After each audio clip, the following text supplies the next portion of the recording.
And this story is one you've most likely not heard about either. The methods they will utilize are from within and without our world. And as world events continue to unfold, more and more will witness the ugliness of the predominance of bullying behavior. You can see it even now in the mass media, how being mean and cruel is becoming acceptable behavior. The rulers of the stronger nations are forcing their will upon the weaker nations, and will become more demanding and unreasonable. Nation-states are using an enormously oppressive power, much like that of masters over slaves. History is repeating itself, again.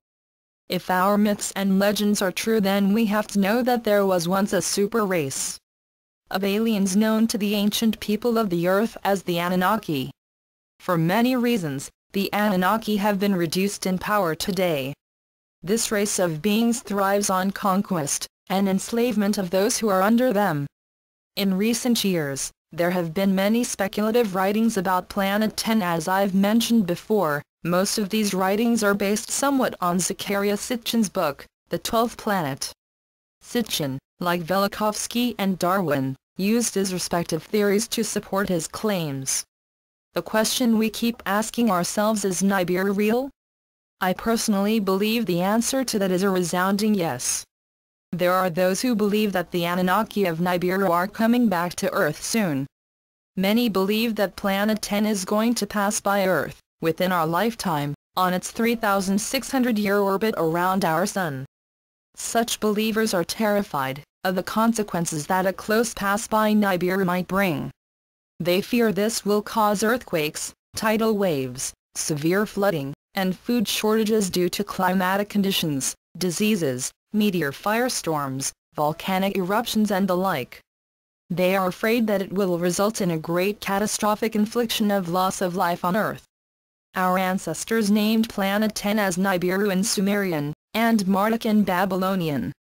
It has been said that the ancient Mesopotamians believed that Nibiru was the 12th planet in our solar system and that it was heaven where their gods resided and came from.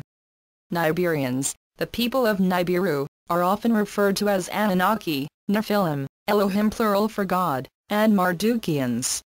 I shall refer to them as Anunnaki, as this is what the general population was known as by the Sumerians and by those at the present time.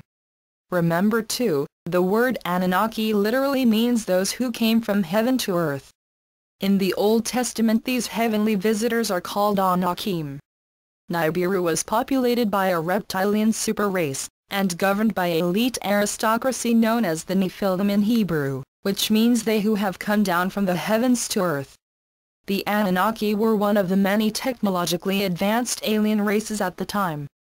In fact, their civilization was advanced, far beyond most others of their time. The Anunnaki called their home star Sun Zaos. The Anunnaki are a belligerent and conquering race. They are fierce, evil, lustful, incestuous, bloodthirsty, deceitful, jealous and domineering. They are also carnivorous and are often cannibalistic. They also demand human sacrifices of virgins, from those they conquer and from their own kind whom they enslave. If you imagine the worst characteristics you can conceive in Satan, you have well concocted an impression of the Anunnaki. They specialize in mind control. They also nearly perfected economic control with the development of money and the usury system. They have conducted extensive genetic engineering, and have genetically engineered, among other things, a super reptilian race, which the Anunnaki called the Dukas. The Dukas are used for conquering and controlling the Nibirian population and those of other conquered races. Thus, the Dukas are reptilians,